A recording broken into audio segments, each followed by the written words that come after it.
Ind AS 115, तो Ind AS 115 ये अगर मैं कहूं तो इसमें हमने कई छोटे छोटे पॉइंट्स डिस्कस किए। सबसे पहले तो हमने इसके अंदर मीनिंग डिस्कस किया कि इसके अंदर मीनिंग क्या है। मुझे बताओ what is the meaning of revenue. असल में ये छोटे छोटे क्वेश्चन एमसीक्यू में बन सकते हैं थ्योरी के। तो रेवेन्यू का क्या मतलब होता है? तो रेवेन्यू का क्या मतलब है? ये इनकम्स हैं arising from ordinary course of business. OC भी लिख दूं चलेगा। From ordinary course of business जो इनकम्स आती है उसको रेवेन्यू बोलते हैं हम लोग। फिर बार भी आती है इसके अंदर कि ये कहां से आना चाहिए? Contract with customers.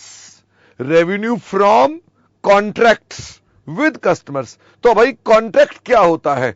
तो मुझे बताइए। वैसे तो कॉन्ट्रैक्ट आपको अच्छे से पता ही है क्या होना चाहिए, एक वैलिड कॉन्ट्रैक्ट होना चाहिए। कॉन्ट्रैक्ट में जो चीजें आप पहले भी पढ़ी हुई हैं वो सब हैं। ये ओरल हो सकता है, रिटन हो सकता है, पार्टियों द्वारा अप्रूव्ड होना चाहिए, लीगली इन्फोर्सेबल होना चाहिए। ये सब आप अपने पास जनरल बातें समझते हैं। ओके, तो ये कॉन्ट्रैक्ट हमारे पास होना चाहिए। और थर्ड इसमें मैंने क्या बोला कि जिसके साथ आप डील कर रहे हैं वो कौन होना चाहिए? वो कौन होना चाहिए? वो कस्टमर होना चाहिए। व्हेन आई से कस्टमर, तो कस्टमर का क्या मतलब है? Customer means any person who is receiving goods and services. ये पर्सन जो रिसीव कर रहा है goods and services which are, बताओ ये कहां से आ रहे हैं? Which are output of entity in ordinary course of business. यानी जो आ रही है वो क्या चीज है हमारे लिए? वो कोई आउटपुट है जो हम बना रहे हैं। और बदले में क्या मिलनी चाहिए? In exchange of consideration. जो कैसे मिल सकती है? कैश में भी मिल सकती है और काइंड में भी मिल सकती है। तो यानी हमारे पास ये कस्टमर हो गए। इसके अंदर कौन सी बात बताई थी? मैंने कहा अगर हम गिफ्ट देते हैं टू एजेंट्स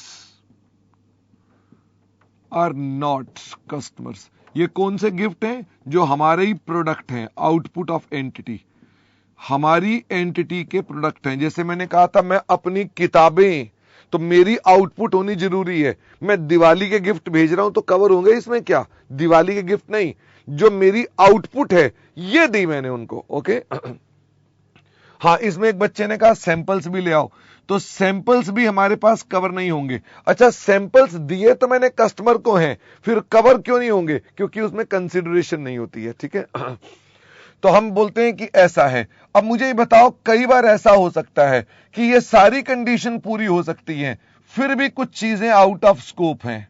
मुझे बताओ कि सारी बातें ठीक हैं, फिर भी कुछ कॉन्ट्रैक्ट्स हमारे इसमें कवर नहीं है। मेरा धंधा ही लीजिंग का है, तो क्या मैं भी कस्टमर से डील कर रहा हूं? मेरा भी रेवेन्यू आ रहा है, मेरी ऑर्डिनरी कोर्स ऑफ बिजनेस है, मेरे पास लीजेस जो हैं, क्या वो भी ये कंडीशन पूरी कर जाएंगी? भाई मैं अगर मान लो ब्याज की इनकम लीजेस से जनरेट करनी है, मेरा धंधा ही लीज करने का है, मैंने कस्टमर के साथ वैलिड कॉन्ट्रैक्ट किया है, बदले में मुझे एक्सचेंज में कंसिडरेशन भी मिलनी है, वो पर्सन मेरी आउटपुट ले रहा है, तो क्या हमारा 115 में भी क्वालिफाई कर रहा है और 116 में भी क्वालिफाई कर रहा है? तो डिस्प्यूट हो गया दोनों में। तो हमने इसमें क्या कर दिया? हमने कर दिया आउट ऑफ स्कोप ऑफ 115। तो कौन कौन से कॉन्ट्रैक्ट्स हैं जो आउट ऑफ स्कोप हमने कर दिया अपने पास? इस पर एक एमसीक्यू भी किया था। आप बताइए कौन कौन से कॉन्ट्रैक्ट्स हैं जो लीजेस के हैं? 116 वो इसमें कवर्ड नहीं है। और कौन कौन से कॉन्ट्रैक्ट्स हैं जो फाइनेंशियल इंस्ट्रूमेंट्स के कॉन्ट्रैक्ट्स हैं? भाई जो ब्याज की कमाई वगैरह होती है वो सब भी कोई और स्टैंडर्ड डील करेगा अपने पास। क्या कंसोलिडेशन में हम एक अजीब तरह की इनकम को अपनी इनकम बोलते थे? कंसोलिडेशन के स्टैंडर्ड्स सारे के सारे इकट्ठे करके आपको इकट्ठा शॉर्ट में बोल दिया कि कंसोलिडेशन के स्टैंडर्ड्स पर भी अप्लाई हम नहीं करते हैं। और एक वो कॉन्ट्रैक्ट्स जिनके अंदर नो कॉमर्शियल सब्सटेंस, मतलब जिसमें हमारी प्रॉफिट कमाने की इच्छा नहीं है। तो जिनमें हमारी प्रॉफिट कमाने की इच्छा नहीं है वो भी हमने बाहर कर दिए। तो ये कौन से वाले कॉन्ट्रैक्ट थे जिन पर हमारी कमाने की इच्छा नहीं है? हम इन्हें बोलते हैं similar exchanges between persons dealing in similar goods services। Okay, तो वो यहां पर इसमें कवर नहीं होंगी। ओके अच्छा, इसके अलावा एक और चीज जो हमारे पास बाहर रहती है वो कौन सी है? Insurance contract. वो हमारे लिए वैसे ही बेकार है, हम उसकी चर्चा नहीं कर रहे हैं। तो हमने आपके साथ कहा कि हमारे पास ये चीजें ऐसी होती हैं कि हमको रेवेन्यू का मतलब समझना है। तो ये है हमारा रेवेन्यू कितने मॉडल में कवर होता है? 5 स्टेप मॉडल में कवर होता है। तो मुझे बताओ, पहले स्टेप में हम लोग क्या देखते हैं? तो स्टेप नंबर 1 में हम क्या देखते हैं? कॉन्ट्रैक्ट क्या होना चाहिए? कॉन्ट्रैक्ट होना चाहिए एक वैलिड कॉन्ट्रैक्ट। स्टेप 2 में हम क्या देखते हैं? हम अपनी परफॉर्मेंस ऑब्लिगेशंस देखते हैं कि हमारी जिम्मेवारियां क्या क्या हैं। थर्ड नंबर पे क्या देखते हैं? थर्ड नंबर पे देखते हैं ट्रांजैक्शन प्राइस, कि हमारा ट्रांजैक्शन प्राइस क्या है। चौथे नंबर पे क्या देखते हैं? Allocation of transaction price. जिस प्राइस को तुमने आइडेंटिफाई कर दिया उसे पीओज में डिस्ट्रीब्यूट करते हैं। पांचवें स्टेप में क्या करते हैं? पांचवें स्टेप में रेवेन्यू रिकॉग्निशन करते हैं। इसका मतलब ये 5 मुद्दे हैं जिनको हमें बेसिकली कवर करना पड़ता है, जिसमें से सबसे पहला स्टेप कौन सा होता है? ये क्या होना चाहिए? वैलिड कॉन्ट्रैक्ट होना चाहिए। कॉन्ट्रैक्ट वैलिड कब होगा? जब 4 शर्तें पूरी हो जाएं तो हम क्या बोलेंगे कि ये कॉन्ट्रैक्ट वैलिड है। मैं भूल गया वो 4 शर्तें कौन कौन सी थी। नंबर 1, ये क्या होना चाहिए? ये लीगली इन्फोर्सेबल होना चाहिए। फटाफट से बताओ किसके लिए? ये लीगली इन्फोर्सेबल होना चाहिए फॉर कॉन्ट्रैक्ट ड्यूरेशन। भाई जो भी आपका कॉन्ट्रैक्ट है उसमें कुछ ना कुछ तो लीगली इन्फोर्सेबल होना चाहिए ना। एक ऐसा कॉन्ट्रैक्ट है जिसमें कोई पार्टियां इन्फोर्सेबल ही नहीं है, क्या वैलिड कॉन्ट्रैक्ट है? कुछ ना कुछ तो फिक्स्ड होगा ना कि भाई आप 1 महीने के लिए ये नहीं कर सकते या 1 यूनिट सप्लाई जरूर करोगे। There must be something which is called legally enforceable. Contract duration किस में हो सकता है? क्या ये यूनिट में भी हो सकता है? क्या ये टाइम में भी हो सकता है? इसके ऊपर 2 क्वेश्चन भी थे, एक बार देख लें कौन से क्वेश्चन थे। तो आर्यन ने कहा भी था कि हमें बताइएगा कौन कौन से क्वेश्चन हैं। Question number 2 and 3। ओके, फिर मैंने आपसे कहा कि लीगली इन्फोर्सेबल होने के अलावा क्या वो हमारे को क्लियरली स्पेसिफाई करेगा? बताइए क्या स्पेसिफाई करेगा? राइट्स, ऑब्लिगेशंस, यानी हमारे जो भी पार्टीज के राइट्स हैं, ऑब्लिगेशंस हैं, कंसीडरेशन है, पेमेंट टर्म्स हैं, वो सारी की सारी बातें हमको वो क्लियरली बताएगा। फिर there must be commercial substance. तो अगर कॉमर्शियल सब्सटेंस नहीं है तो यहीं पे ही आउट ऑफ स्कोप हो गया, वो यहीं पे ही आउट ऑफ स्कोप हो गया, तो ऑटोमेटिकली यहां पर भी वो वैलिड कॉन्ट्रैक्ट नहीं बनेगा। ओके, तो हमने कह दिया there must be commercial substance, that is, इसका मतलब क्या है कि ये इंटेंड होना चाहिए, intend to earn profits. That is, क्या मैं कह सकता हूं ये हमारे कैश फ्लोज चेंज करेगा फ्यूचर के, मतलब आपकी वेल्थ को चेंज करेगा फ्यूचर में। हां, और भी क्या मैं कह सकता हूं ये हमारी एक्सचेंज होगी बिटवीन डिसिमिलर आइटम्स, और हमारी एक्सचेंज होगी गुड्स की विद कैश। क्या ये भी डिसिमिलर है? फटाफट से बताओ। हम गुड्स को और कैश को एक्सचेंज कर रहे हैं तो ये भी तो डिसिमिलर हो गया, तो हमारे पास कोई दिक्कत की बात नहीं।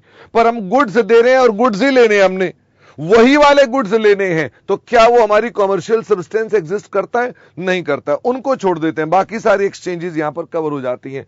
फिर हमने कहा हम, अच्छा ये वैलिडिटी हम कब चेक कर रहे हैं? ये वैलिडिटी कब चेक कर रहे हैं? एट इंसेप्शन चेक कर रहे हैं। तो उसी वक्त क्या मुझे पीसीसी भी चेक करनी पड़ेगी? बताइए पीसीसी क्या है? Probability of collecting consideration. हमें यह भी देखना पड़ेगा कि हमारी पीसीसी मिल जाएगी, इसकी हमें संभावनाएं हैं। अगर मान लीजिए ये पीसीसी फेल हो गई तो इंसेप्शन पे ही कॉन्ट्रैक्ट क्या हो गया, नॉट वैलिड हो गया, रेवेन्यू रिकॉर्ड नहीं कर पाएंगे। अच्छा, लेटर ऑन अगर पीसीसी पास हो जाएगा तो क्या तब रेवेन्यू रिकॉर्ड हो जाएगा? द आंसर इज यस, फिर रिकॉर्ड हो जाएगा। ओके, तो मैंने अपने पास कहा कि पीसीसी, और इसको keep on reviewing at various points. आप अपने पास जब रेवेन्यू रिकॉर्ड करने वाले हैं तो आप दोबारा से इसकी पीसीसी को चेक करेंगे, यानी ये हमारे पास पॉइंट होता है जो आपको देखना पड़ता है। फिर मैंने बताया कि एट इंसेप्शन ही हमें एक और भी फैसला करना पड़ता है, हमें आइडेंटिफाई करना पड़ता है। अच्छा, इस पर भी एक क्वेश्चन था, जरा मुझे बताते जाना, होमवर्क आपके पास था ना तो आप बता सकते हो। इसका क्वेश्चन नंबर 1 था शायद, ठीक है। और भी अगर कोई क्वेश्चन होगा तो आप मेरे को ढूंढने पड़ेंगे, आप बता देंगे तो मुझे आसानी रहेगी। तो मुझे ये बताइए, इंसेप्शन पे ही हम आइडेंटिफाई करेंगे, क्या आइडेंटिफाई करेंगे? सेटिस्फैक्शन बेसिस, जो कि क्या हो सकते हैं? सेटिस्फाइड ओवर टाइम, या ये क्या हो सकता है? पॉइंट इन टाइम, जिसको हम बोलेंगे PIT और SOT, ठीक है। तो आपने इसके नाम देखे थे, इंस्टीट्यूट इसको एग्जैक्टली सेटिस्फाइड ओवर टाइम कई बार लिख भी सकता है, कई बार नहीं भी लिख सकता है। इंड ईयर्स में ये लिखा हुआ है, वो किसी और प्रकार से भी लिख सकता है। तो हम ये आइडेंटिफाई कैसे करेंगे? तो अगर एनी ऑफ फॉलोइंग सेटिस्फाई हो जाए तो क्या होगा? It is SOT, otherwise PIT। इसका मतलब मेरे को सिर्फ और सिर्फ कितनी शर्तें देखनी है? 3 शर्तें देखनी है। तो मुझे बताओ पहली शर्त कौन सी है, जिसके अंदर कस्टमर क्या करता है?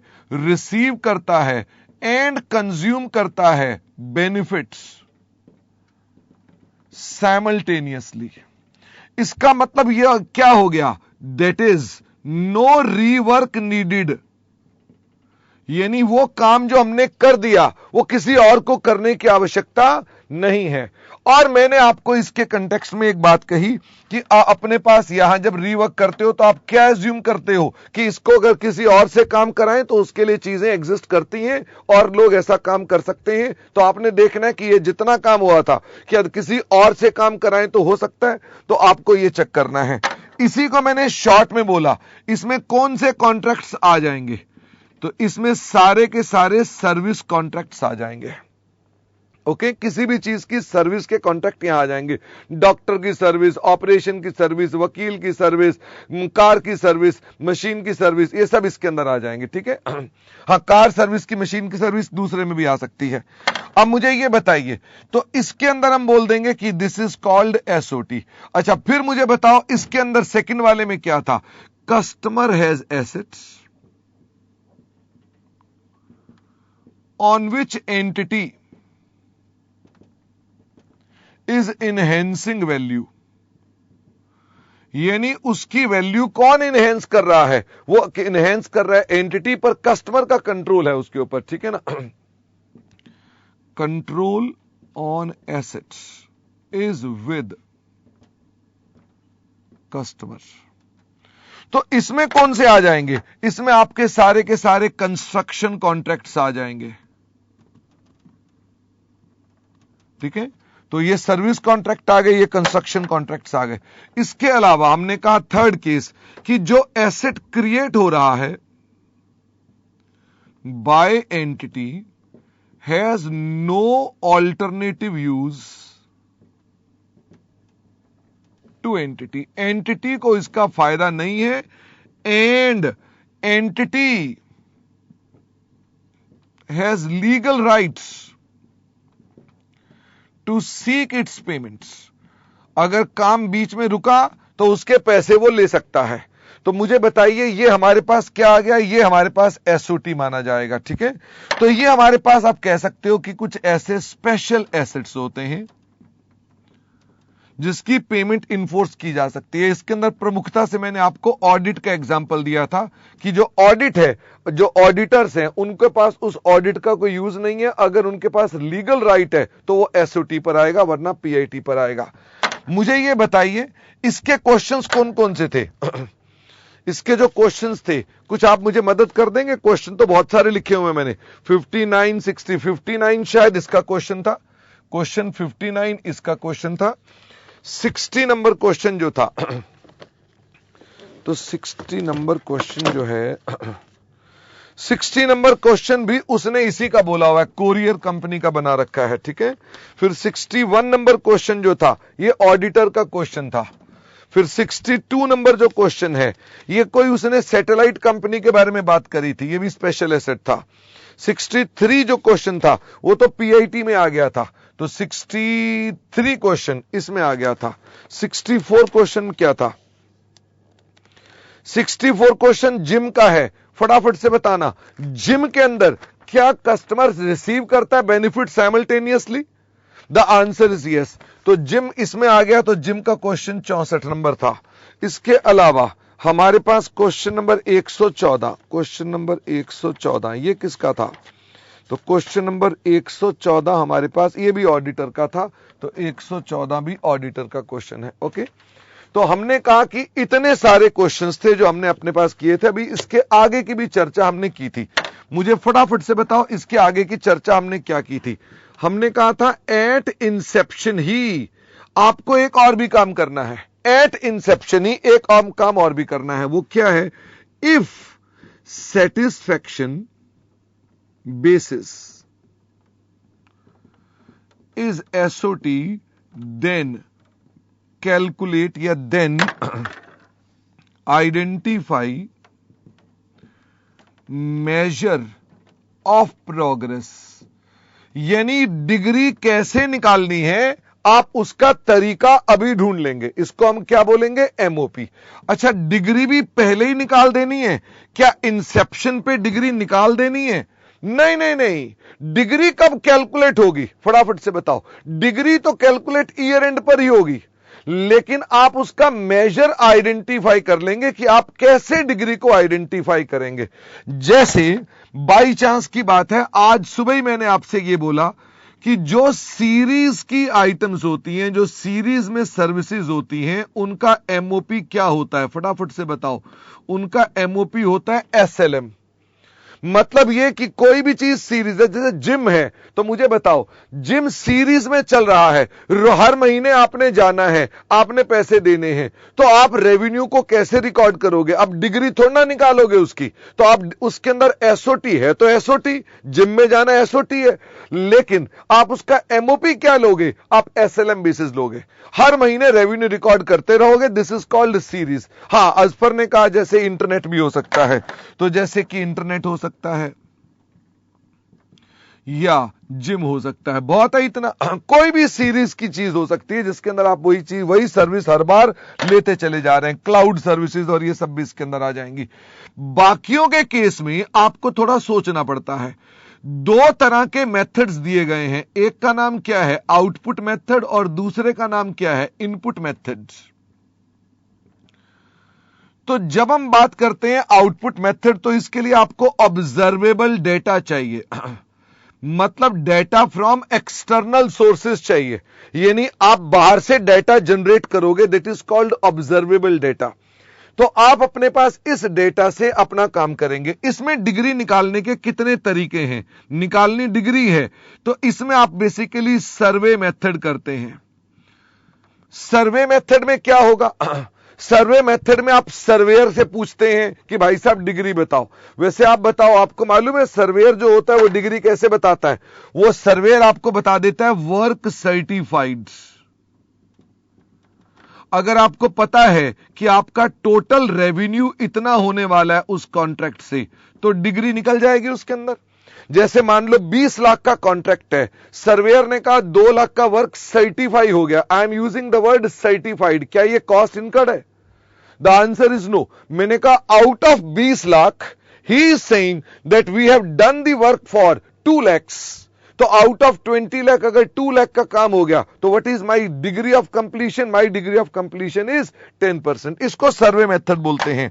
वैसे ही हमारे पास यही फॉर्मूला रहेगा, लेकिन ऐसे ही मेथड एक और भी होता है जिसका नाम होता है milestone method.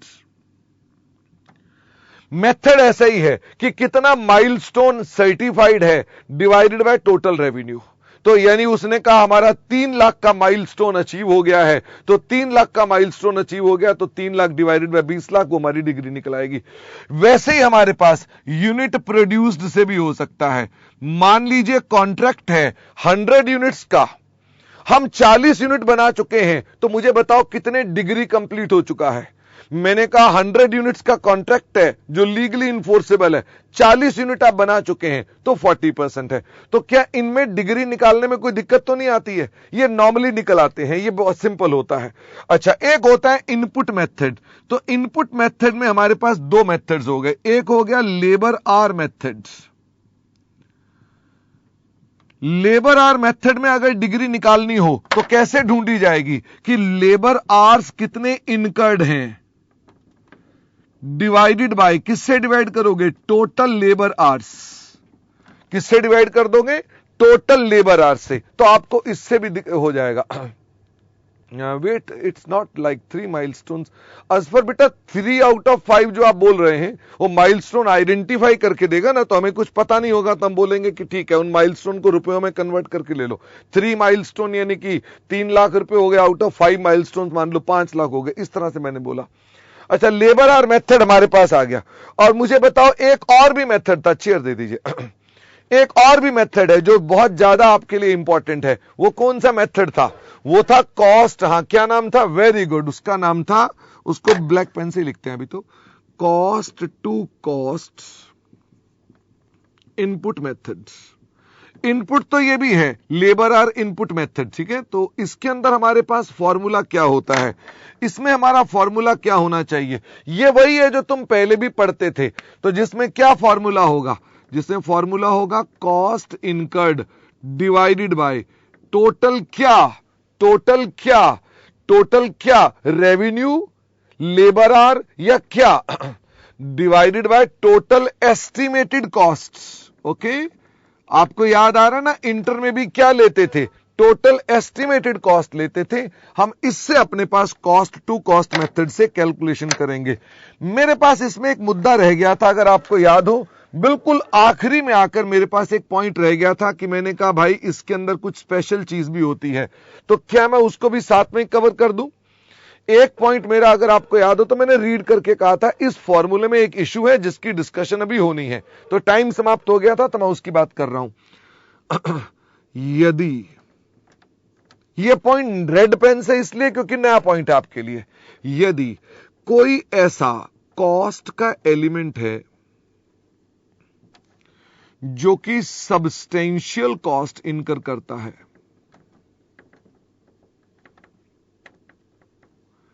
and when incurred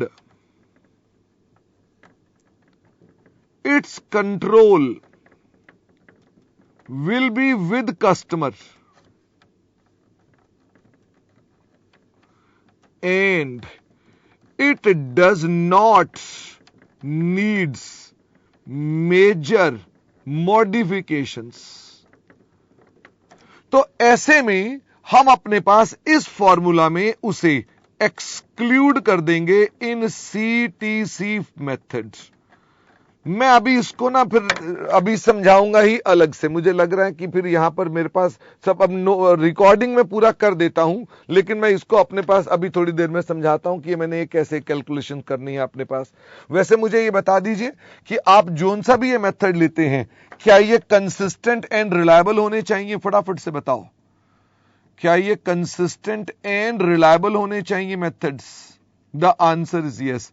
क्या ये आपके बेस्ट एस्टिमेट्स होने चाहिए? The answer is yes.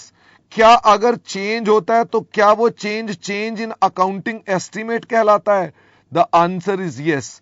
क्या अगर मान लो हम एमओपी को ही चेंज करना चाहें, एक बच्चे ने पूछा भी था, तो अगर एमओपी को चेंज करना चाहें तो क्या चेंज अलाउड है? The answer is yes, change कर सकते हो। ये चेंज इन एस्टिमेट है। बाकी मैंने आपके साथ बातें बताई।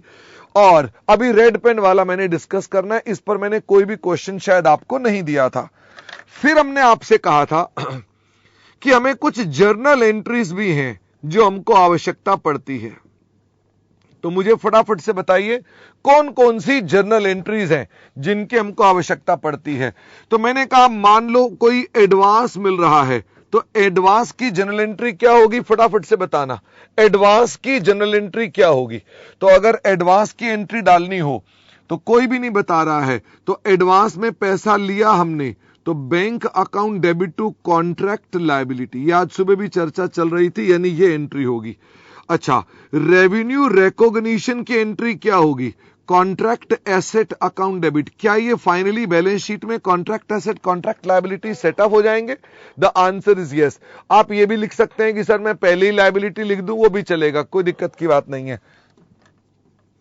टू रेवेन्यू रिकॉग्निशन, हमें अपने पास रेवेन्यू रिकॉग्निशन में कौन सी कंडीशंस पूरी हो जानी चाहिए, ये मैंने आज बताया है। मैंने कहा उसको भी साथ में रिवाइज कर दे। मुझे बताओ रेवेन्यू रिकॉग्निशन में कौन कौन सी रेवेन्यू की कंडीशंस होती हैं जो पूरी होनी चाहिए। Number 1, at the time of revenue recognition PCC pass होना चाहिए। At the time of revenue recognition PCC pass होना चाहिए। इसका मतलब अगर आपका इंसेप्शन में और रेवेन्यू रिकॉग्निशन की डेट में गैप है, तो क्या पीसीसी टेस्ट आपने पहले किया था, दोबारा पीसीसी टेस्ट करना पड़ेगा? द आंसर इज यस, आपको दोबारा पीसीसी पास करना पड़ेगा। पीसीसी पास होना चाहिए। तथा गुड्स एंड सर्विसेज क्या होने चाहिए? फटाफट से बताओ, गुड्स एंड सर्विसेज क्या होने चाहिए? ट्रांसफर होने चाहिए। ये ट्रांसफर कैसे हो सकते हैं? ये ट्रांसफर हो सकते हैं जब आप उसका रिस्क एंड रिवॉर्ड दूसरी पार्टी को ट्रांसफर कर देते हो, या आप जब इसके अंदर इसकी डिलीवरी कर देते हो, जब आप गुड्स की क्या कर देते हो? डिलीवरी कर देते हो, या जब आपके पास लीगल राइट आ जाता है कि आप उसके पैसे उससे रिकवर करोगे ही। हम वर्ड ट्रांसफर को एक और भी वर्ड से बोलते हैं, तो इसी चीज को हम क्या बोल सकते हैं कि हमने control of goods and services have been transferred. यानी आपने गुड्स एंड सर्विसेज दे दिए या गुड्स एंड सर्विसेज का कंट्रोल दे दिया, उससे कोई दिक्कत की बात नहीं होगी। हम तब ये रेवेन्यू रिकॉर्ड कर सकते हैं। इसी में मैंने आपको कुछ एक्सेप्शंस भी बताई थी। मुझे बताओ एक्सेप्शंस कौन कौन सी थी? हमने कहा एक्सेप्शन ये थी कि अगर कॉन्ट्रैक्ट टर्मिनेट हो जाए and amount is not refundable, तो मुझे फटाफट से बताओ ये कहां जाएगा? कॉन्ट्रैक्ट टर्मिनेट हो जाए and amount is not refundable, तो then also we can record the revenue.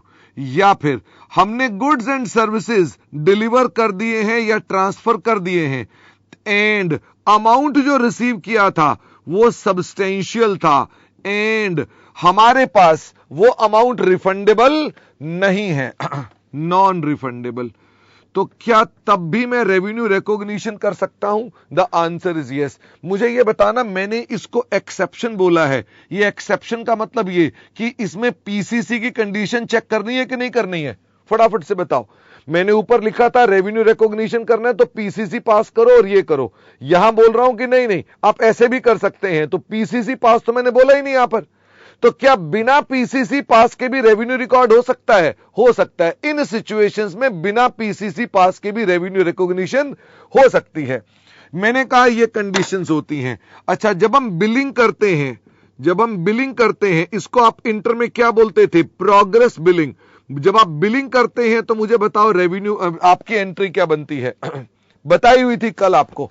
हम जब बिलिंग करते हैं तो एंट्री क्या थी? Debtor account debits to contract assets.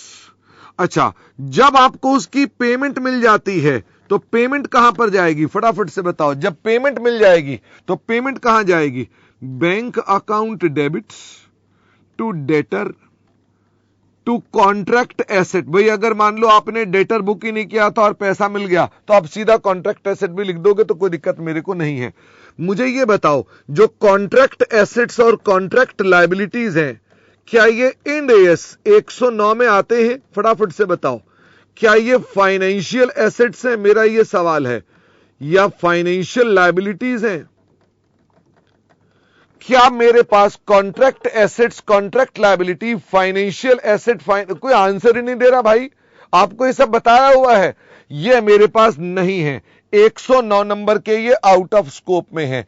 तो अगर मेरे को ये बैलेंस शीट में लिखने पड़ जाएं, तो बैलेंस शीट में कहां लिखे जाएंगे? फाइनेंशियल एसेट में तो आएंगे नहीं, तो इन्हें लिखा जाता है अदर करंट एसेट या अदर करंट लायबिलिटी। कहां जाएगा ये आपके पास? अदर करंट एसेट और अदर करंट लायबिलिटी।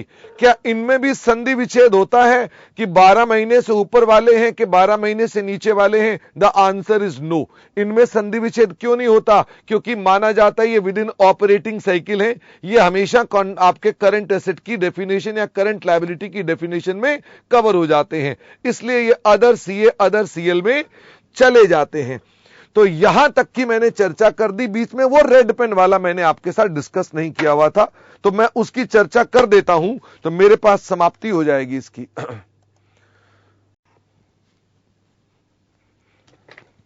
हमने जो लास्ट क्लास में पढ़ा था उसमें हमने क्या चीज को कवर किया था?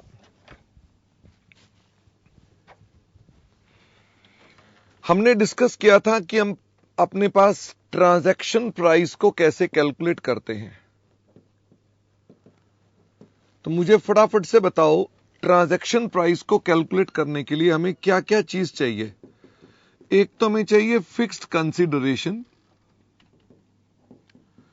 Plus minus variable consideration minus reduction in, ये किसी भी सवाल में नहीं आया ना, reduction in transaction price, cashback या इंसेंटिव्स टू अट्रैक्ट कस्टमर। क्या ऐसा कभी किसी सवाल में आया आपके पास? रिडक्शन इन ट्रांजैक्शन अभी तक नहीं आया। ओके, तो मैं देखता हूं, इसके क्वेश्चन भी देते हैं। इसके अलावा एक होता है सिग्निफिकेंट, ये प्लस माइनस कुछ भी हो सकता है। Significant financing component. क्या ट्रांजैक्शन प्राइस कैश में भी हो सकती है और नॉन कैश में भी हो सकती है? The answer is yes. Non cash में हो तो किस पर लेनी पड़ेगी? आपको याद है ट्रांजैक्शन प्राइस किस पर लेनी चाहिए? इस पर एक हमने वो भी डिस्कस किया था, एमसीक्यू। तो ट्रांजैक्शन प्राइस किस पर होना चाहिए? एट फेयर वैल्यू होना चाहिए। एनीवे, फिक्स्ड कंसीडरेशन क्या है? जो वापस कभी नहीं होगी। तो मुझे ये बताओ, इसके लिए हम क्या करते थे? हम इसे रिकॉर्ड कर लेते थे इन रेवेन्यू। वैसे रेवेन्यू रिकॉर्ड कब करते थे? मैं भूल गया। रेवेन्यू रिकॉर्ड हम कब करते थे?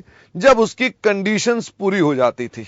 जब उसकी कंडीशंस पूरी हो जाती थी। मुझे बताओ कंडीशन कौन सी थी हमारे पास? तो हमारे रेवेन्यू को पास करने की कंडीशन कौन सी थी? पीसीसी पास हो जाए तथा गुड्स एंड सर्विसेज क्या हो जाएं? ट्रांसफर हो जाएं। ट्रांसफर का मतलब क्या होता है? यानी उसका कंट्रोल ट्रांसफर हो जाए। यह कैसे ट्रांसफर हो सकता है? जब उसके रिस्क एंड रिवॉर्ड ट्रांसफर हो जाएं, या जब हमारे पास उसकी ओनरशिप डिलीवरी ट्रांसफर हो जाए, या जब हमारे पास राइट टू रिसीव पेमेंट आ जाए। वैसे हमने कहा था ये कंट्रोल को या ट्रांसफर को देखने के लिए कितने पॉइंट्स होते हैं? या तो ये होगा ऑन एसओटी बेस्ड या ये होगा ऑन पॉइंट इन टाइम। यानी कि गुड्स एंड सर्विसेज ट्रांसफर होंगे ओवर द टाइम या गुड्स एंड सर्विसेज ट्रांसफर होंगे एक साथ। अगर एसओटी है तो आप उसको प्रो राटा ट्रांसफर करोगे बेस्ड ऑन एमओपी, और इसमें आप कब ट्रांसफर करोगे? उस टाइम करोगे जिस समय आपने कंट्रोल किसी और को दे दिया। ये सब हमने ऑलरेडी पहले ही कवर किया हुआ है। तो मैंने कहा फिक्स्ड कंसीडरेशन को आप अपने रेवेन्यू में रिकॉर्ड करेंगे। अब मुद्दा उठता है, क्या वेरिएबल कंसीडरेशन को भी रेवेन्यू में रिकॉर्ड करेंगे? क्या वेरिएबल कंसीडरेशन को भी रेवेन्यू में रिकॉर्ड करेंगे? तो यहां आकर हमने कहा कि साहब दो पॉइंट्स हैं जिनका ध्यान रखना है।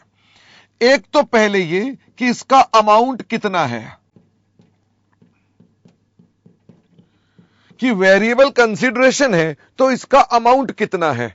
तो इसका अमाउंट कितना है इसे कैलकुलेट करने के लिए आपके इंड एएस ने दो मेथड्स दिए हैं। वो कहता है अगर वाइड रेंज ऑफ पॉसिबिलिटीज हैं तो आप क्या अप्लाई कर दो, एक्सपेक्टेड वैल्यू मेथड, और अगर मान लो लो रेंज है तो आप क्या अप्लाई कर दो, एमएलओ। मुश्किल नहीं है, लेकिन जानते हो मैं बार बार रिपीट करके क्या कर रहा हूं, जो आप लोगों को एक बेसिक पॉइंट होता ना कि भाई ये स्टैंडर्ड में पता नहीं क्या मुश्किल है, कुछ मुश्किल नहीं, इतनी सी ही बात है, बट ये हर जगह अप्लाई करनी है आपने। मुझे बताओ वाइड रेंज हो तो ईवीएम, लो रेंज हो तो एमएलओ। हम इन मेथड्स को लगाते हैं। वैसे इनमें से कौन सा मेथड लगाना चाहिए जो हमें बेस्ट प्रिडिक्शन दे, जिसकी प्रिडिक्शन क्या होनी चाहिए, बेस्ट हो, हमें वो लेना चाहिए। अच्छा, अमाउंट कैलकुलेट कर लिया तो क्या ले लें रेवेन्यू में, सिर्फ इतने से ही हमने कहा इसका ये अमाउंट आता है तो ले लें क्या, द आंसर इज नो।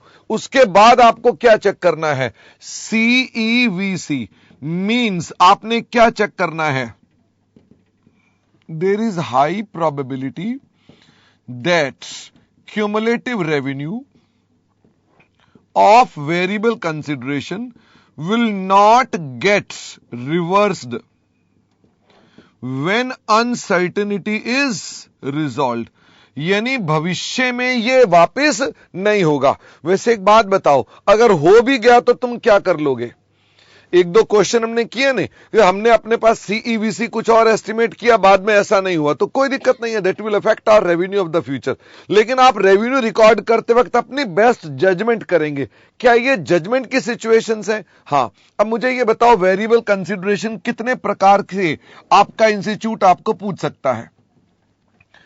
वो आपको या तो पूछेगा बोनस और पेनल्टी के रूप में, या तो पूछेगा बोनस और पेनल्टी के रूप में। तो कोई दिक्कत नहीं है, आप बोनस और पेनल्टी को लेना है कि नहीं लेना, हमने तो अब कई क्वेश्चन भी डिस्कस कर लिए, लेना हो तो लो, नहीं लेना हो तो मत लो। अच्छा, कई बार वो आपको एक्सपेक्टेड रिवर्सल्स का डाटा देगा। जैसे क्या आपको बताएगा, जैसे वो कहेगा कि मुझे लगता है कि expected price concession due to volume discount, वो कहता है हमें लगता है कि हम वॉल्यूम डिस्काउंट आएगा और हम प्राइस चेंज कर देंगे। तो कोई दिक्कत नहीं है, ऐसे सवाल आपने ऑलरेडी कर लिए हैं। ये प्राइस कंसेशन हो सकता है, प्राइस प्रोटेक्शन हो सकता है, क्या किसी भी नाम से कहें, बात एक ही है। बात एक ही है कि आपने अपना प्राइस क्या कर देना है, लेटर ऑन कम कर देना है, you will reduce your prices. Okay. दूसरा, क्या रिन्यूअल ऑप्शंस भी हो सकती हैं? What are renewal options? हम ऐसे ऑफर दे सकते हैं कि आप हमसे सेम प्रोडक्ट, क्या ये इंपॉर्टेंट है, सेम प्रोडक्ट या सेम सर्विस रिपीट कर सकते हो। सेम प्रोडक्ट या सेम सर्विस रिपीट कर सकते हो एट अ लोअर प्राइस। क्या वहां पर भी आपको कैलकुलेशंस करनी पड़ती हैं? द आंसर इज यस, वहां पर भी आपको कैलकुलेशंस करनी पड़ती हैं। इसके अलावा क्या सेल्स रिटर्न भी हो सकती है? हां, आपके सवाल में आपको हो सकता है कोई सेल्स रिटर्न का डेटा दे दे, वो बोले जी हमको लगता है कि इतने की सेल्स रिटर्न होगी। तो मुझे बताइए, अगर वो सेल्स रिटर्न के बारे में बोलता है तो इसके अंदर भी मैंने तीन बातें बताई थी। पहले तो मैंने कहा कि अपने पास आप सेल रिटर्न को अपने पास एक्सक्लूड कर देंगे इन रेवेन्यू। दूसरा मैंने कहा इंड एस 37 में कि आपको प्रोविजन बनानी पड़ेगी फॉर लॉसेस ऑन रिवर्सल। भाई आपको लगता है सेल रिटर्न होगी तो आपको लॉस हो जाएगा, तो you need to make a provision. एक क्वेश्चन किया था उसमें प्रोविजन की आवश्यकता नहीं पड़ी थी, उसने कहा था हमको ऐसी कोई आवश्यकता नहीं है। तीसरा, क्या ये स्टॉक विद कस्टमर के नाम से कॉस्ट में शो करना पड़ेगा कि क्या ये मेरे पास स्टॉक विद कस्टमर है? द आंसर इज यस, इसे हम स्टॉक विद कस्टमर के रूप में शो करेंगे। फिर इसके बाद बारी आती है, अब पता किसकी बारी आती है? सिग्निफिकेंट फाइनेंसिंग कंपोनेंट की। इसकी बारी और आती है कि साहब ये क्या है, ये मैंने आपके साथ अभी डिस्कस नहीं किया हुआ है।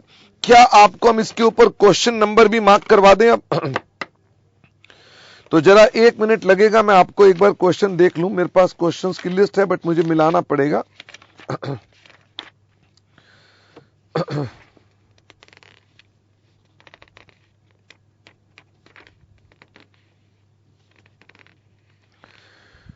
क्वेश्चन नंबर 52 एंड 53 इसके हैं।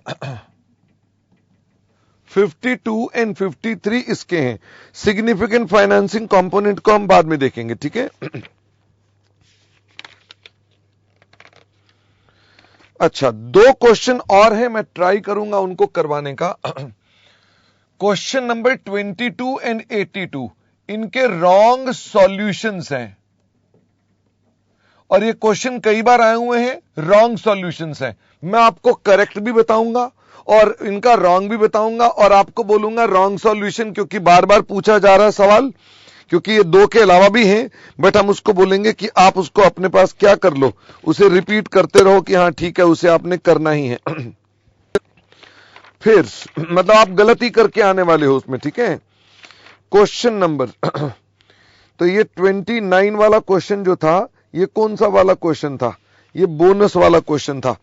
तो 29 और कौन सा क्वेश्चन है इसके साथ? 30, 32, ये बोनस वाले क्वेश्चन थे। 33, 85, इनमें हो सकता है ना हो, मेरे पास ये लिस्ट बनी हुई है कल की, तो मैं वही वाली लिस्ट कॉपी कर रहा हूं। 105 और 123, ओके, ये हमारे पास बोनस और पेनल्टी वाले क्वेश्चंस हैं। अच्छा, फिर हमारे पास वॉल्यूम डिस्काउंट पर है क्वेश्चन नंबर 117, 31, 81, ये वॉल्यूम डिस्काउंट पर है क्वेश्चन। और 120 और 104 मिक्स क्वेश्चन है। 120, 104 ये मिक्स क्वेश्चन है, पर मैंने इसको यहां लिख दिया, ओके। इसके अलावा क्वेश्चन नंबर 34, 101 एंड 97, 97 ये क्वेश्चन सेल्स रिटर्न के हैं। और क्वेश्चन नंबर 80 किसका है?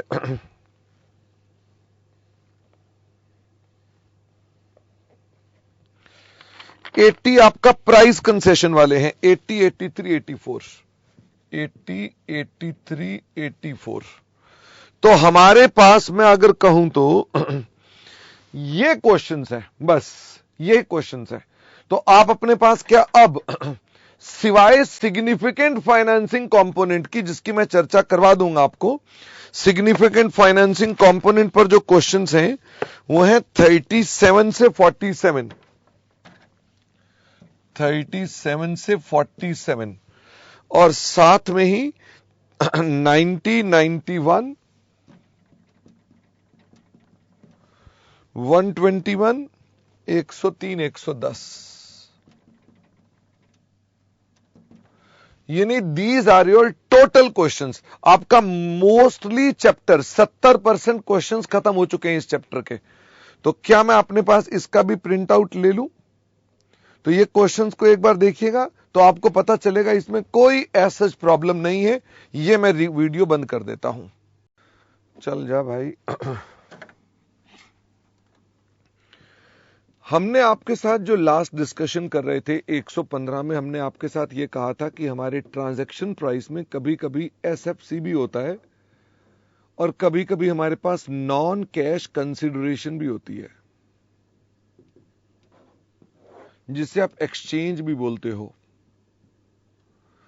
अगर हमारे पास कभी भी एसएफसी होती है तो इसके लिए हमको स्टेप 1 पे सबसे पहले तो देखना पड़ता है कि एसएफसी है कि नहीं है।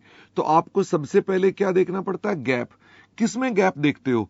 रेवेन्यू रिकॉग्निशन में एंड कंसिडरेशन की पेमेंट डेट में। ये गैप कितना होना चाहिए? सब्सटेंशियल होना चाहिए। और यहां पर आपके पास अगर ये गैप अप टू 12 मंथ है तो हम इसमें क्या लगा देते हैं? प्रैक्टिकल एक्सपीडियंट, और कहते हैं कि this gap is not substantial, therefore हम उसके अंदर अपने पास कहीं पर भी उसके रेवेन्यू को कैलकुलेट करते वक्त एसएफसी के एडजस्टमेंट नहीं करते। फिर मुझे इसके अंदर देखना पड़ता है कि इस गैप की वजह क्या है। तो मुझे देखने पड़ते हैं उसके रीजंस। रीजंस क्या हो सकते हैं अदर देन फाइनेंस हो सकते हैं, या क्या हो सकते हैं, रीजन हो सकता है फाइनेंस। फाइनेंस के रीजन कब होंगे, जब आपको क्वेश्चन मेंशन कर देगा, या जब आपको मार्केट रेट जो दिया हुआ है क्या वो सब्सटेंशियली बताया हुआ है कि साहब मार्केट में इतना सब्सटेंशियल रेट चल रहा है, तो गैप भी है और मार्केट रेट भी सब्सटेंशियल है, तो हम बोलते हैं रीजन क्या है, फाइनेंसिंग। बट हम पहले देखते हैं रीजंस अदर देन फाइनेंसिंग कौन कौन से हो सकते हैं। हमारे रीजंस अदर देन फाइनेंसिंग कौन कौन से हो सकते हैं, delayed delivery upon customer request. वो कहता है जी मेरे को माल बाद में भेज दो, हम बोलते हैं ठीक है भाई इसके अंदर कोई फाइनेंसिंग नहीं है, हम तो माल देने को तैयार है, वही नहीं ले रहा तो हम क्या करें, पेमेंट हमने ले ली है, माल हम बाद में देंगे, तो गैप की वजह ये है, तो हम बोलते हैं there is no financing components.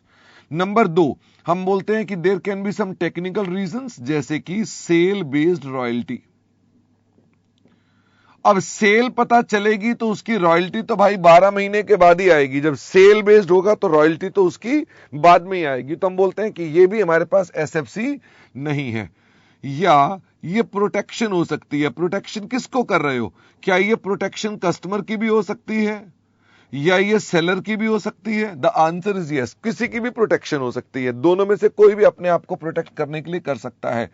क्या चीज प्रोटेक्ट की जाती है, अगर मान लो सेलर होगा तो सेलर बताओ क्या प्रोटेक्ट करेगा, सेलर क्या प्रोटेक्ट करेगा, वो कहेगा बैड डेट इसलिए पैसे मेरे को जल्दी चाहिए, ओके। अच्छा कस्टमर होगा तो वो किसे प्रोटेक्ट करेगा, वो क्वालिटी ऑफ प्रोडक्ट या सर्विस या मीटिंग टाइमलाइंस, वो कुछ पैसे रोक लेगा आपके और कहेगा जी आप इस टाइमलाइन तक पैसे दें, आप काम करेंगे तो मैं आपको अपने पास बाकी के पैसे रिलीज करूंगा। तो मुझे ये बताइए इस सिचुएशन में हम बोलते हैं कि हमारे पास फाइनेंसिंग कंपोनेंट आ गया।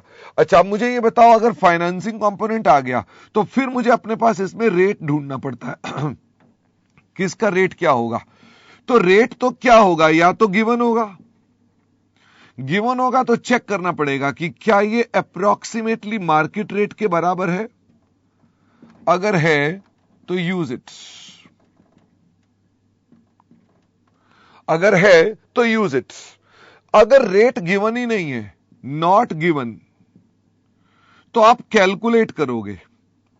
कैलकुलेट किससे करोगे, आप कैलकुलेट करोगे कि साहब आपको कंसीडरेशन तो पक्का देगा, क्या कंसीडरेशन पक्का देगा, कंसिडरेशन तो मेंशन करेगा ना इतने का लेन देन है, आप उसकी तुलना किसके साथ करोगे, कैश सेलिंग प्राइस के साथ, कि बाजार में कोई नगद दे तो कितने का भी बिकता है। इन दोनों से आप क्या ढूंढ लोगे, इन दोनों से आप इंप्लिसिट रेट ढूंढ लोगे, और अगर ये भी मार्केट रेट के बराबर है यस तो यूज इट। लेकिन अदरवाइज अगर आप ये नहीं कर पाए तो अदरवाइज आप क्या करेंगे, यूज कर लोगे आईबीआर। आप इस रेट से अकाउंटिंग क्या करोगे, आप ट्रांजैक्शन प्राइस को कैलकुलेट करोगे, जिसका फॉर्मूला क्या है, कंसीडरेशन।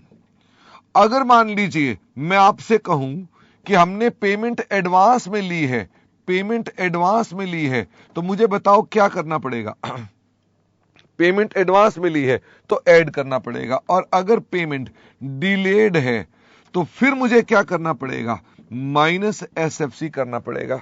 दोनों ही केसेस के अंदर हमारा ट्रांजैक्शन प्राइस निकल आएगा। And accordingly we will generalise the entries. Generalise करते वक्त हम फाइनेंस कॉस्ट भी रिकॉर्ड करेंगे और फाइनेंस इनकम भी रिकॉर्ड करेंगे। ये दोनों अकाउंटिंग एज पर 109 होंगी। Revenue recognition will be at transaction price as per 115। यहां तक बात समझ में आती है। इसके कंटेक्स्ट में हमने कुछ और बातें भी बताई थी कि इस गैप को जब आपको देखना पड़ता है तो इस गैप को देखने के लिए कई बार आपके पास एसओटी बेस्ड होते हैं, तो रेवेन्यू रिकॉग्निशन की डेट्स बड़ी सारी हो सकती हैं, तो आपको क्या इनकी पेमेंट डेट्स भी मिलान करनी पड़ेंगी, द आंसर इज यस। आपको पेमेंट डेट भी मिलान करनी पड़ेगी। तो हमने कहा कि ऐसी स्थिति में आपको अपने पास देखना है कि जब आप रेवेन्यू रिकॉर्ड करते हैं उसकी पेमेंट्स क्या है। जब मैं पेमेंट्स की बात करता हूं तो 100% पेमेंट की बात करता हूं कि सब्सटेंशियल पेमेंट्स की बात करता हूं। तो मैं सब्सटेंशियल पेमेंट की बात करता हूं, यानी सब्सटेंशियल पेमेंट्स में गैप आना चाहिए। छोटे मोटे अमाउंट के अंदर कोई भी रुका हुआ है तो उसकी चिंता हमको नहीं होती है। ये वाले मुद्दे के अलावा हमने आपके साथ डिस्कशन किया था नॉन कैश कंसिडरेशन का। मुझे बताओ ये आउट ऑफ स्कोप वाले कौन से होते हैं? आउट ऑफ स्कोप वाले कितने हैं? हां बिल्कुल अक्षय, आउट ऑफ स्कोप वाले हैं अगर वो सिमिलर लाइन ऑफ बिजनेस है। तो सिमिलर लाइन ऑफ बिजनेस हो तो हम उसको क्या बोल देते हैं कि साहब आप बेसिकली क्या कर रहे हैं, ये आउट ऑफ स्कोप चर्चा हो रही है। लेकिन अगर मान लीजिए इन स्कोप हो तो मैंने कहा आप अपने रेवेन्यू रिकॉग्निशन में नॉन कैश कंसिडरेशन को जब रिकॉर्ड करेंगे तो किस पर रिकॉर्ड करेंगे? आप रिकॉर्ड करेंगे एट, पहले इसको ऐसे कर देते हैं, वो फिक्स्ड कंसिडरेशन है। फिक्स्ड कंसिडरेशन है तो रिकॉर्ड करोगे एट फेयर वैल्यू। कौन सी वाली fair value? On the date जब आप अपने रेवेन्यू को रिकॉर्ड कर रहे हैं। अच्छा, अगर ये वेरिएबल कंसिडरेशन है तो आप इसे किस पर रिकॉर्ड करोगे? अगर ये वेरिएबल कंसिडरेशन है तो आप किस पर रिकॉर्ड करोगे? आप रिकॉर्ड करोगे एट फेयर वैल्यू ऑन कौन सी डेट? Contract Inception. इसमें जो लेटर ऑन सब्सीक्वेंट चेंजेस हैं इन द वैल्यूज, वो कौन से स्टैंडर्ड डील करेंगे? अदर देन 115 डील करेंगे। अदर देन 115 में कौन हो सकता है? जैसे 109 भी हो सकता है, जैसे 16 भी हो सकता है, जैसे 38 भी हो सकता है। वो बाकी के स्टैंडर्ड है, उनकी चर्चा हम नहीं कर रहे हैं। हमने कहा हमें ऐसा करना है। हम जब अपने पास इसकी कंसिडरेशन की बात करते हैं तो ये फेयर वैल्यू किसकी देखी जाती है? ऑफ कंसिडरेशन पेड देखी जाती है या रिसीव्ड देखी जाती है? हम कौन सी वाली फेयर वैल्यू देखते हैं? हम देखते हैं रिसीव्ड। ये मेरी फर्स्ट प्रेफरेंस है, लेकिन अगर ये मिसिंग है तो सेकंड प्रेफरेंस किसकी होती है? सेकंड प्रेफरेंस इसकी होती है। ये भी हमने आपके साथ चर्चा की। और अभी मुझे ना क्वेश्चन बता देना दोस्त, मेरे पास इसके क्वेश्चंस का डाटा मुझे ढूंढना पड़ेगा। फिर मैंने आपको इसके बाद बताया था कि हमें अपने पास परफॉर्मेंस ऑब्लिगेशंस को आइडेंटिफाई भी करना पड़ता है। ये क्या होती हैं? ये होते हैं promised goods and services which are distinct. जो हमारे प्रॉमिस्ड गुड्स एंड सर्विसेज हैं which are considered to be distinct. तो हम अपने पास इन्हें कैसे आइडेंटिफाई करते हैं? इनके आइडेंटिफाई करने के लिए दो कंडीशंस हैं। पहली कंडीशन क्या है कि उन प्रॉमिस्ड गुड्स एंड सर्विसेज से customer can benefit on its own, यानी वो अकेला उससे फायदा ले सकता है। ऑन इट्स ओन मतलब ये कि वो आपसे लेकर बाकी बाजार से रिसोर्सेज इकट्ठे लेकर भी उसका बेनिफिट ले सकता है, अकेला भी कंज्यूम कर सकता है। नॉन कंसिडरेशन में वेरिएबल वाला में पीएनएल वाला पॉइंट आ गया ना अक्षय बेटा, कि आप उसको सब्सिक्वेंट चेंज किसी और स्टैंडर्ड में करेंगे तो ये रिवोल्यूशन रिजर्व हो सकता है, पीएनएल हो सकता है, वो डल गया उसके अंदर। ठीक है, पीएनएल तब आप 109 में बोलते हैं, 16 में आप रिवोल्यूशन रिजर्व बोलते हैं।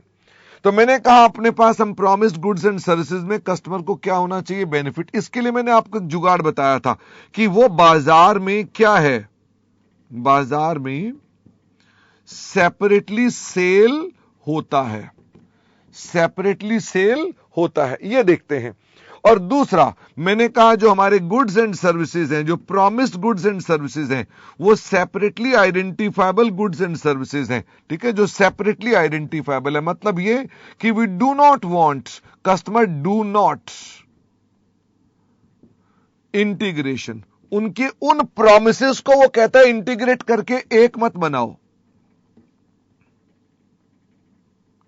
उसे इंटीग्रेशन नहीं चाहिए, उसे कस्टमाइजेशन नहीं चाहिए, उसके कोई डिपेंडेंसी नहीं होनी चाहिए। मतलब एक पीओ और दूसरी पीओ आपस में दोनों चिपकी नहीं होनी चाहिए कि ये है तो ये भी है। इसका मतलब हमारे पास अगर ऐसा होता है तो हम बोलते हैं सेपरेटली आइडेंटिफाइड है। इसके लिए भी मैंने हिंदी में बताया था, बाजार में ये सेपरेटली अवेलेबल है और कस्टमर को भी जोड़कर नहीं चाहिए, जोड़कर नहीं चाहिए, उसे भी अलग अलग चाहिए। इसका मतलब उसको भी मिलता भी अलग अलग है और हमें भी अलग अलग चाहिए। तो हम इन दोनों कंडीशन को अगर एंड पूरा कर दें तो क्या बोलते हैं? हम बोलते हैं ये promised goods and services are distinct in nature. हम बोलते हैं कि हमारी पीओ आइडेंटिफाई इससे हो जाएगी। यहां आकर फिर मैंने आपके साथ कुछ बातें करी। मैंने कहा कुछ स्पेशल सिचुएशंस हैं, वो रदर इससे पूरे हो जाते हैं। फिर भी डिस्कशन किया कि हमारे पास कई बार ऐसे होते हैं कि कोई एसेट्स होते हैं जिनकी सेल होती है, जिनमें कोई सर्विसेज होती हैं, फ्री सर्विसेज होती हैं। तो मुझे फटाफट से बताओ, अगर फ्री सर्विसेज हैं तो क्या ये सेपरेटली पीओ मानी जाती है? ये सेपरेट पीओ हैं क्योंकि ये अवेलेबल मार्केट में सेलेबल भी होती हैं। बाजार में जाके कार सर्विस करा सकते हो और कस्टमर को भी ये अलग अलग चाहिए। मेंटेनेंस सर्विसेज, ये मैंने बताया था फ्लैट्स के अंदर जो मेंटेनेंस सर्विसेज है, कोई भी एसेट्स के अंदर हो सकता है जिनमें मेंटेनेंस सर्विसेज होती हैं कि वो साथ में मिलती हैं। जैसे आपके आरओ की भी मेंटेनेंस सर्विसेज हो गई, ये भी अलग पीओ मानी जाती है। फिर मैंने बताया वारंटी सर्विसेज, क्या वारंटी भी अलग पीओ होती है? हां, नॉट ऑल वारंटीज। कुछ वारंटीज हमारे पास यहां एक्सक्यूज हैं। कुछ वारंटीज कहां जाती हैं? 37 नंबर में जाती हैं। ये कौन सी वारंटीज हैं? जो बाजार में सेलेबल हैं। ओके, अगर कोई सेलेबल नहीं है तो वो हमारे पास वारंटी यहां पर नहीं आएगी, वो 37 के अंदर चली जाती है। तो वारंटी मैंने कौन सी बोली है? ये सेलेबल है, तो ये मैंने अपने पास कह डाली कि ये भी हमारे पास यहां पर चली जाएगी। इसके अलावा हमने आपसे कहा कि अगर कोई भी, जैसे अभी सॉफ्टवेयर का देख रहे थे, टेक्निकल सपोर्ट आया था ना, टेक्निकल सपोर्ट, तो अगर ये बाजार में अलग से मिलती हैं तो वो भी सेपरेट हो जाएंगी। क्या सॉफ्टवेयर के अपडेट्स अगर ये बाजार में अलग से मिलते हैं, अभी एक सवाल किया था एंटीवायरस वाला, वो अलग से नहीं मिलते हैं, लेकिन अगर कोई अपडेट्स ऐसे हैं जो अलग से मिल सकते हैं तो हम क्या बोल देंगे? ये भी सेपरेट पीओ है। तो मैंने कहा आमतौर पे इनके ऊपर आपको ये ध्यान रखना चाहिए। फिर मैंने आपको एक और बात बताई थी कि जब आप अपने पास कोई बिल्डिंग कंस्ट्रक्शन करवाते हैं तो बिल्डिंग के अंदर जो आपके कॉमन स्टेयर्स हैं, कॉमन फ्लोर्स हैं या कॉमन एरिया है, ये आपका सेपरेट पीओ नहीं होता है, क्योंकि कस्टमर को हमेशा वो इंटीग्रेट करके ही चाहिए, वो अलग से नहीं चाहता है, तो उसे एक चीज मिला करके ही चाहिए। इसके अलावा बिल्डिंग में मैंने बताया था जो क्लब होते हैं, क्लब मेंबरशिप्स होती हैं, पार्किंग स्पेस होती हैं या लैंड राइट्स होते हैं, ये हमारे पास क्या माने जाते हैं? ये जनरली सेपरेट पीओ होते हैं। जनरली, फिर भी पक्का नहीं कह सकते हो, क्योंकि हो सकता है कि अगर मान लीजिए मैं कहूं पार्किंग के कंटेक्स्ट में कि वो स्टिल्ट पार्किंग है, तो वो स्टिल्ट पार्किंग कस्टमर इंटीग्रेट करके मांगता है, तो इन दैट केस वो सेपरेट पीओ में नहीं आता है अपने पास। फिर मैंने बताया था कि बाकी केसेस में आपको अपने पास अदर कंडीशंस लगाकर ही देखना चाहिए। डिस्काउंट वोचर और लॉयल्टी पॉइंट्स को भी हम क्या मानते हैं? हम सेपरेट परफॉर्मेंस ऑब्लिगेशन मानते हैं, जिसके ऊपर अभी चर्चा हमने नहीं की है। तो यहां तक की मैंने आपके साथ बातें की थी। आज हम क्या डिस्कस करेंगे? आज हम डिस्कस करेंगे इसके अंदर एलोकेशन कैसे होती है, कि हमारे पास अपनी ट्रांजैक्शन प्राइस को एलोकेट कैसे करते हैं, एलोकेट करके हम अपने सवाल करेंगे। This is today's job. चल सकते हैं आगे?